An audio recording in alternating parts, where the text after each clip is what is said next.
Hello guys, welcome back. In this video, I will show you how to see who you have blocked on Twitter.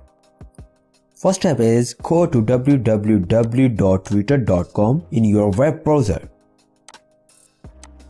Then click More button. You will see this option is in the menu on the left side of the page.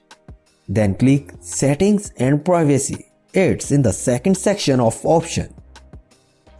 Then click Privacy and Safety. After the choosing Privacy and Safety, tab Mute and Block. It's at the fourth of the page under the Privacy and Safety header. Then tab Block Account. At the top of your block list, you will see the option to click All or Import it. Click Import it to see the account you're blocked after previously importing an other accounts list. There is also a problem with this video, so ask about these comments.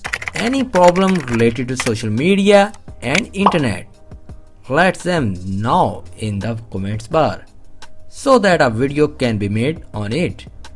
Please like this video and subscribe our channel and press icon for any updates and notifications.